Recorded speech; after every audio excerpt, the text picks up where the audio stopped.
ఉమేష్ రావు గారు నమస్కారం అండి. నమస్కారం, చెప్పండి సార్. ఏంటి సార్ అసలు నిరుద్యోగుల పట్ల మీరు అసలు కొంచెం కూడా తగ్గట్లేదు, అసలు ప్రభుత్వం తగ్గట్లేదు, అటు నిరుద్యోగులు తగ్గట్లేదు, ఏం జరుగుతుంది అసలు?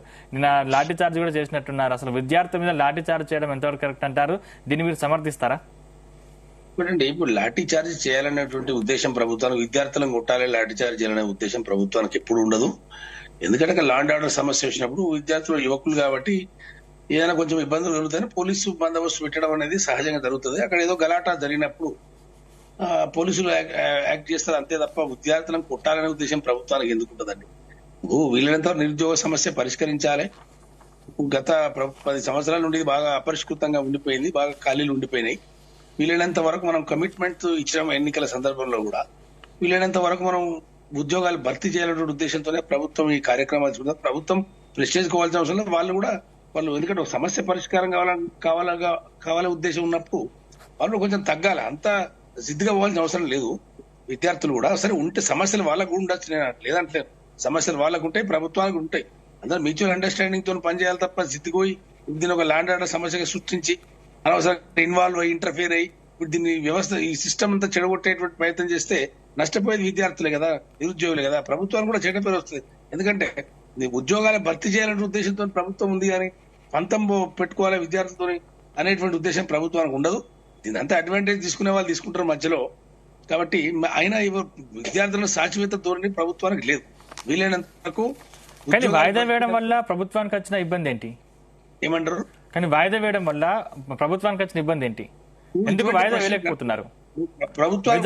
మెజార్టీ విద్యార్థులు వాయిదా వేయమని కోరుతున్నారు. ఒకటండి, మెజారిటీ మైనార్టీ కాదు. ఇప్పుడు ప్రభుత్వం ఇటువంటి ప్రశ్నలు ఎట్లా అంటే నేరుగా ప్రశ్నలు ప్రభుత్వం ఉండే సమస్య ప్రభుత్వానికి ఉంటాయి. అన్ని ప్రభుత్వం వివరించి చెప్తుందా? రేపు ఉద్యోగాలు భర్తీ చేసుకొని ఇప్పుడు వాయిదాలు వేసుకుంటూ పోతే ఇవన్నీ సమస్యలు వస్తాయి. ఇప్పుడైతే ఇది కానివ్వండి, మళ్ళీ నెక్స్ట్ కూడా ఒక 5-6 వేల ఉద్యోగాలు కూడా వేస్తామని చెప్పి మా డిప్యూటీ చీఫ్ మినిస్టర్ గారు కూడా చెప్పారు. ఇవన్నీ అన్ని 100 1,00,000 ప్రశ్నలకు 1,00,000 జవాబులు ఉన్నాయండి. కొన్ని అడ్జస్ట్ చేసుకుంటూ వెళ్ళిపోవాలి అంతే. అంత మ్యూచువల్ అండర్స్టాండింగ్ తో పోవాలి తప్ప ప్రతి ప్రశ్న మేము నిలదీస్తాం, ప్రతి ప్రశ్న అది చేస్తామంటే ప్రభుత్వానికి ఉండే సమస్యలు ప్రభుత్వానికి ఉంటాయి. ప్రభుత్వం చెప్తా ఉన్నారు కదా, ప్రభుత్వం చెప్తలేదా? అల్టిమేట్ మా ఉద్దేశం ఏంటంటే ఉద్యోగాల భర్తీ వీలైనంత వరకు చేయాలి. ఎందుకంటే చాలా రోజులు దీర్ఘకాలికంగా అపరిష్కృతంగా ఉన్నది సమస్య. గత 10 ఏళ్ల నుంచి అయితే ఏం చేసిన దాఖలా లేదు కాబట్టి మేము రెస్పాన్సిబిలిటీ తీసుకున్నాం. వాళ్ళు కూడా ఎన్నికల్లో మాకు సపోర్ట్ ఇచ్చిన విద్యార్థులు కూడా, నిరుద్యోగులంతా కూడా. కాబట్టి తప్పకుండా చిత్తశుద్ధితో ప్రభుత్వం ఉన్నది. కానీ ఎంతసేపు ప్రభుత్వాన్ని నిందించాలి, ప్రభుత్వాన్ని ఇరుకాటంలో పెట్టాలన్నటువంటి ధోరణి ఉంటే దాని వల్ల సమస్య పరిష్కారం కాదు. దానివల్ల ఎక్కువ జరిగింది ఫుల్ స్టాప్ పెట్టాల్సింది. అనవసరంగా అందరూ ఇన్వాల్వ్ అయ్యి అందరూ భాష్యాలు చెప్పడం, అందరూ వక్ర భాష్యాలు చెప్పడం ఇవన్నీ కరెక్ట్ కాదు. ఒక మ్యూచువల్ అండర్స్టాండింగ్ పోవాలనేది నా ఉద్దేశం. ఇప్పుడు ఒకటండి, ముఖ్యమంత్రి గారు, ఉప ముఖ్యమంత్రి గారు ఆల్రెడీ చెప్పారు. ప్రభుత్వ విధాన నిర్ణయం చెప్పేది వాళ్ళే, అలాంటి అధికార ప్రతినిధులం కాదు చెప్పేది. ఏది పరీక్ష నిర్వహణ గానీ దీనికి సంబంధించిన విషయాలన్నీ కూడా ఆల్రెడీ చెప్పి ఉన్నారు. ముఖ్యమంత్రి గారు చెప్పారు, ఉప ముఖ్యమంత్రి గారు చెప్పారు. కానీ ప్రతి మాటను కూడా పోస్ట్ మార్టం, ముఖ్యమంత్రి గారు మాట్లాడిన ప్రతి మాటను పోస్ట్ మార్టం చేయడము, దాని రాజకీయంగా అలిగేషన్స్ చేయడము, హీట్ ఆర్గ్యుమెంట్ చేయడము, ఇట్లా దీనివల్ల సమస్య పరిష్కారం కాదండి. కాంగ్రెస్ ప్రభుత్వం కొత్తగా వచ్చింది, కమిట్మెంట్ ఇచ్చినాము, ఉద్యోగాల భర్తీ విషయంలో కొంచెం ముందడుగు వేస్తా ఉన్నాము. సహకరించాలి. ప్రభుత్వానికి ఉండే సమస్యలు ప్రభుత్వానికి ఉంటాయి. తర్వాత చాలా చర్చించుకోవచ్చు. మీరు కూడా ఒక ప్రతినిధి బృందం వచ్చి మంత్రులతో సెక్రటరీ విషయంలో పార్లమెంట్ సాక్షిగా రాజ్యాంగాన్ని చేత పట్టుకుని గగ్గోలు చేసిన మీరు తెలంగాణకు వచ్చేసరికి ఇంత అన్యాయం ఎందుకు చేస్తున్నారని అడుగుతున్నారు. ఏమన్యాయం చేశామండి? అన్యాయం ఎక్కడ అన్యాయం జరిగింది? ఇప్పుడు వీళ్ళు సమస్య పరిష్కారం కన్నా ఎక్కువ పొలిటికల్ స్టేట్మెంట్లు ఎక్కువ ఇస్తున్నారు. వీళ్ళు పొలిటికల్ స్టేట్మెంట్లు ఇవ్వడం వల్ల ప్రయోజనం ఉండదండి. మీరు ఒక ఇష్యూ మీద కొట్లాడుతున్నారు. మీరు ఎమ్మెల్యేలను చేర్చుకోవడము ఇవన్నీ మీ సమస్యలు కావు కదా. ఇవన్నీ అవన్నీ రాజకీయం సమస్య. మీ సమస్య వరకు మీరు వాటికి ఇచ్చిన ప్రియారిటీ నిరుద్యోగులకు ఎందుకు ఇవ్వట్లేదు? ముఖ్యమంత్రిని కూడా మీరు వ్యక్తిగతంగా తూలనాడము, వాటికి ఇచ్చిన ప్రియారిటీ నిరుద్యోగులకు ఎందుకు ఇవ్వట్లేదు? ఉమేష్ రావు గారు ముఖ్యమంత్రి ఇష్టారాజ్యంగా మాట్లాడాలా? అవలగాలని మాట్లాడాలా? అవలగాలని మాట్లాడాలా? విద్యార్థులను డాక్టరేట్ చదివిందని ఆయన చదివేంత వీళ్ళ చదివేంత తెలుసా ఆయనకు? ఆయన చదివేంత కాదండి. మీ మంత్రుల చదువులు ఎంత, వీళ్ళ చదువులు ఎంత తెలుసా? వీళ్ళు ఎన్ని గంటలు కష్టపడితే వస్తాడు? ఇప్పుడు మీ లెక్క రియల్ ఎస్టేట్ దందాలో లేకపోతే అక్రమాలు చేసో ఎమ్మెల్యేలు కావాలంటే వాళ్ళు తెలుసుకుంటే మొత్తం రాజ్యాంగంలో కొట్టగలుగుతారు. మొత్తం మిమ్మల్ని ఇవాళ ఎందుకు తీసుకొచ్చారు? మీరు ఎందుకు వాళ్ళని తీసుకుపోయారు? యాత్ర కోసం ఎందుకు తీసుకుపోయారు? మీరు ఏమంటున్నారు? ఇలా మీకు అధికారాన్ని ఇచ్చిన వాళ్ళని వాళ్ళ మీద హౌలాగాన్లు అంటారు, మీకు అధికారాన్ని ఇచ్చిన వాళ్ళని తుగ్లక్ గాన్లు అంటారు, వాళ్ళ పనిపాట్లు బెండకాయలు ముదిరిన బెండకాయలు అంటారు, ఒకరిని చదువు రాదంటారు, దానిలో పరీక్ష రాష్ట్రంలో అంటారు. ఇదా ముఖ్యమంత్రి భాష? ఇది రాజకీయం. ఇప్పుడు భాష మాట్లాడితే మాట్లాడరా, విమర్శించారా? మరి ముఖ్యమంత్రి మీ దగ్గరకు వస్తాను, చెప్పండి. ముఖ్యమంత్రి విమర్శించారా అండి? ముఖ్యమంత్రి అంటే ఆయన పైనకే ఊడిపడ్డా ఏమన్నా? పైకి ఊడిపడ్డా అండి? ముఖ్యమంత్రి ఆయన భాషను మార్చుకోమండి ఫస్ట్. ఎందుకంటే ఒక ముఖ్యమంత్రి హోదాలో ఉన్న అందరికి తండ్రి లాంటి వాడు కొడుకులను, పిల్లల్ని, బిడ్డల్ని, కొడుకులను ఎట్లా అందరినీ సమానంగా చూసుకోవాల్సిన బాధ్యత ఉంటది. అట్లాంటి వాడు ఇవాళ ఒక దళితుడు దీక్ష చేస్తాడు, ఒక లంబాడోడు దీక్ష చేస్తాడు, ఒక కోచింగ్ సెంటర్ వాళ్ళ పేర్లు లేవా? లేవండి, పేర్లు లేవు. వాళ్ళు చేసే దీక్ష చేసే అర్హత లేదా? దీక్ష చేసే అర్హత లేదా? ఏం భాష మాట్లాడుతున్నాడండి? నాకు అర్థం కాలే ఆయన. ఏమండి నాకు అర్థం కాలే. కులం పేరు పెట్టలే ముఖ్యమంత్రి. పెట్టింది కాబట్టి మాట్లాడుతున్నాం. కులం పేరు పెట్టింది కాబట్టి మాట్లాడుతున్నాం. కులం పేరు పెట్టింది కాబట్టి మాట్లాడుతున్నాం. మీరు రికార్డు చూసుకోండి, మీరు రికార్డు లో ఉన్నది అది. రికార్డు మీకు వీడియోలు పంపిస్తా నేను. కులం పేరుతో మాట్లాడింది కాబట్టి మాట్లాడుతున్నాం. ఒక ముఖ్యమంత్రి మాట్లాడే భాష అది. మరి అట్లా ఉంటుంది. విమర్శించారా? రాజకీయాలు మాట్లాడద్దు. మీరు రాజకీయాలు మాట్లాడలేదా? మీరు మాట్లాడలేదా? విద్యార్థులను రాజకీయం వైపు తిప్పుకొని మీకు అధికారం తెచ్చుకోలేదా? రాజకీయాలు ఎందుకు మాట్లాడద్దండి? ఉమేష్ రావు గారు వాళ్ళు రాజకీయాలు ఎందుకు మాట్లాడద్దండి? రాజకీయాలు బరాబర్ మాట్లాడతారు. రేపు ప్రత్యామ్నాయ రాజకీయ పార్టీ పెట్టాలి. వాళ్ళు పెట్టి మీలాంటి వాళ్ళకు అన్ని పార్టీలకు బుద్ధి చెప్పాలి. ఎందుకంటే ఎవరైతే వాళ్ళని వాడుకుంటున్నారో, వాడుకొని వదిలేస్తున్నారో వాళ్ళకి బుద్ధి చెప్పాలంటే మళ్ళీ వాళ్ళు రాజకీయాలు మాట్లాడాలి, రాజకీయాలు కూడా చేయాలి. వాళ్ళు రాజ్యాంగమే కనిపించింది అది. ఎమ్మెల్యేలను తీసుకుంటున్నాడు, ఆయన రాజకీయాలు మాట్లాడదంటే ఎట్లా? సరే అని సార్, ఇప్పుడు ఖచ్చితంగా ఆయన రాష్ట్ర ముఖ్యమంత్రిగా ఏం చేసినా కానీ ప్రజలు ప్రశ్నిస్తారు, ప్రశ్నలు అబ్జర్వ్ చేస్తారు. ఆయన ఇప్పుడు ఒక కాంగ్రెస్ పార్టీ కాదు కదా, ఆయన రాష్ట్రానికి ముఖ్యమంత్రి. అట్లనే ఆయన ఏం కాదంటలేడు కదా, ముఖ్యమంత్రి గారు ఏం కాదంటలేడు కదా.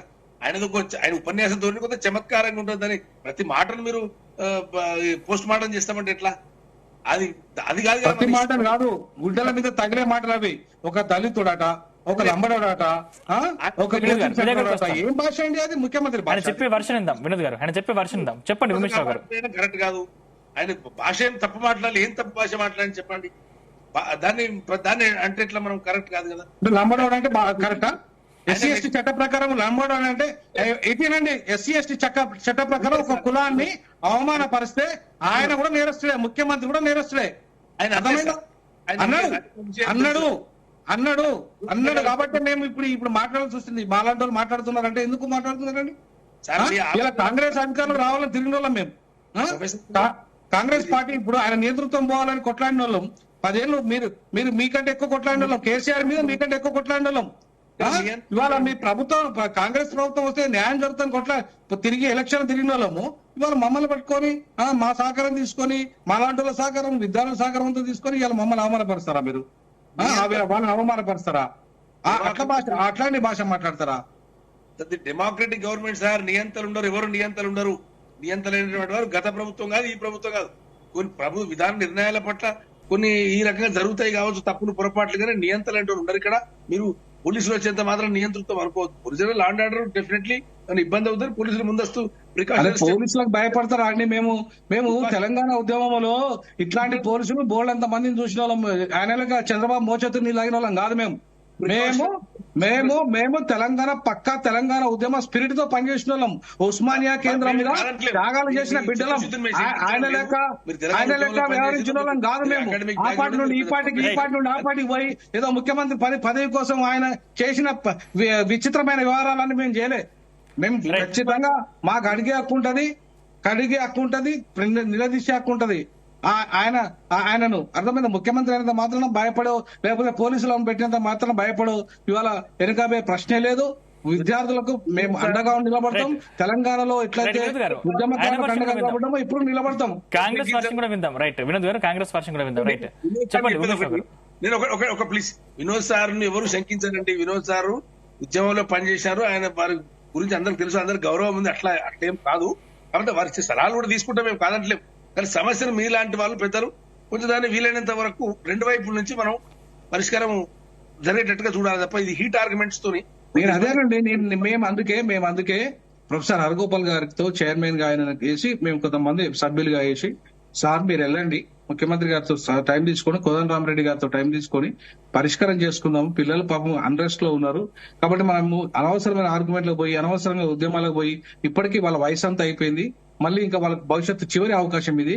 ఇక వాళ్ళకి భవిష్యత్తు ఉండదు సార్, మీరు ఎట్లయినా చేయండి సార్ అంటే పాపం ఆయన కూడా ప్రయత్నం చేస్తే, ఆయనకు కూడా అవకాశం ఇవ్వకపోతే ఇంకెవరికి ఇస్తారండి? రమ్మని సార్ ముఖ్యమంత్రి గారు సెక్రటరీ ముఖ్యమంత్రి గారి దగ్గరికి ఆయన కూడా పాపం కోదండరామరెడ్డి గారు కూడా మేము డిఎస్సి వాయిదా వేస్తాము, మేము చర్చిస్తాము అన్నాడు.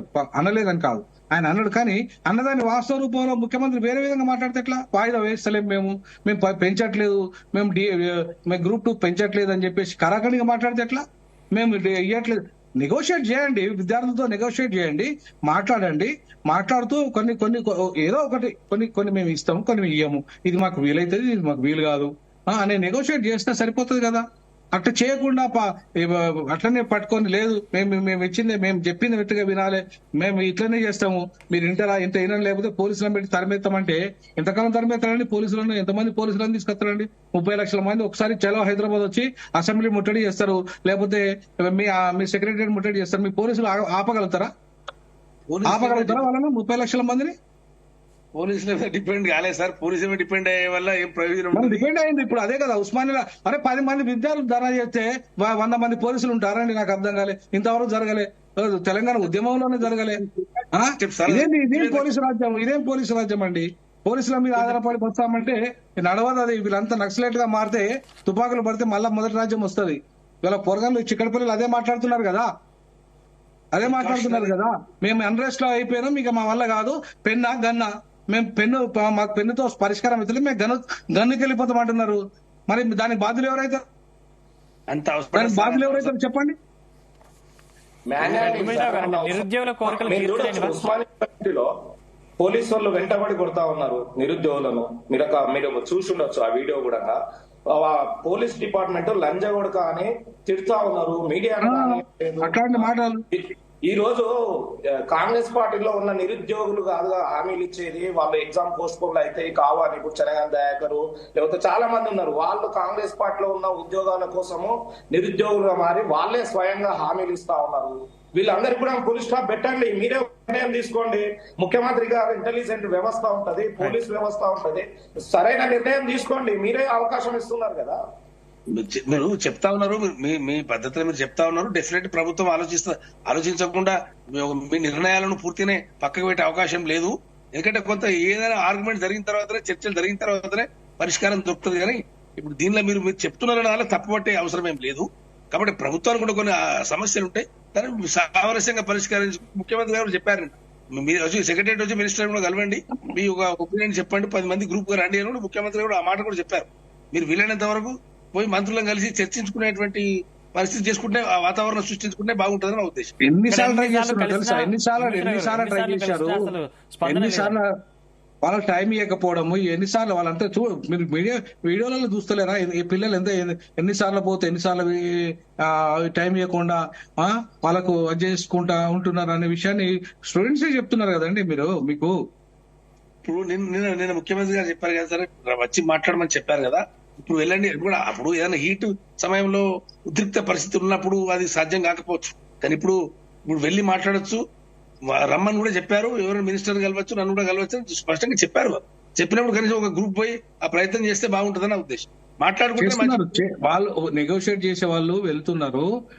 కాంగ్రెస్ కు అనుబంధంగా పనిచేస్తున్న పిల్లలు కూడా కొంతమంది ఉన్నారు, వాళ్ళు లేరని కాదు, వాళ్ళు కూడా నెగోషియేట్ చేస్తున్నారు. పాపము ఇప్పుడు చెనగాని దయాకర్ లాంటి వాళ్ళకు వాళ్ళకే పదవులు రాక నిరుద్యోగులు అయిపోయి పాపం ఏం లేక ఫ్రస్ట్రేషన్ కు కనీసం ఇట్లనైనా స్టేట్మెంట్లు ఇస్తే, వీళ్ళకు వ్యతిరేకంగా ఇస్తే మాకు పదవి ఇస్తాడు ముఖ్యమంత్రి అనుకుంటున్నారు. కానీ పదవులు పర్మనెంట్ కాదు, ఏ పదవి అయినా పర్మనెంట్ కాదు. ఆ పదవి వచ్చినంత మాత్రం రెస్పెక్ట్ సమాజంలో ఉండదనే విషయాన్ని చెనగాని దయాకర్ గమనించాలి. చెనగాని దయాకర్ ఇవాళ మేము ఇంత 10 ఏళ్లుగా చెనగాని దయాకర్ని సపోర్ట్ చేసినాం. నేను అడగండి, చెనగాని దయాకర్ 10 ఏళ్లుగా సపోర్ట్ చేసినప్పుడు ఇలా నిరుద్యోగుల పక్షాన్ని నిలబడాలన్నా చెనగాని దయాకర్ పదవి కోసం వాళ్ళని నిలుతాడా? మేము బరాబర్ ఇట్లా మాట్లాడతా, అసలు వాయిదా వేయము, మేము నియంత్రణనే ఉంటా అంటాడు చెనగాని దయాకర్. చెనగాని దయాకర్ ఎంత, చెనగాని విషాదం ఎంత, అసలు ఆయన చరిత్ర ఎంత, ఆయన తెలంగాణ ఉద్యమంలో ఆయన పాత్ర ఎంత, ఇవన్నీ మాకు తెలియదా? మేము ఉన్నదా అసలు? చెనగన్ దయాకర్ ఫేస్ ఉన్నదా? అట్లాంటి వ్యక్తులు స్టేట్మెంట్స్ చేయడం వల్ల కాంగ్రెస్ పార్టీకి దెబ్బ. కాంగ్రెస్ పార్టీ ఒక నిర్ణయాత్మక పాత్ర పోషిస్తుంది, మంచిగా చేస్తుంది అనే అధికారాన్ని ఇచ్చినాం, అనే అధికారాన్ని తీసుకొచ్చినాం. అట్లాంటి స్టేట్మెంట్స్ చేయడం వల్ల పార్టీకి నష్టం జరుగుతుంది, రేపు ప్రభుత్వానికి నష్టం జరుగుతుంది ఇట్లాంటి మనుషుల వల్ల. రైట్.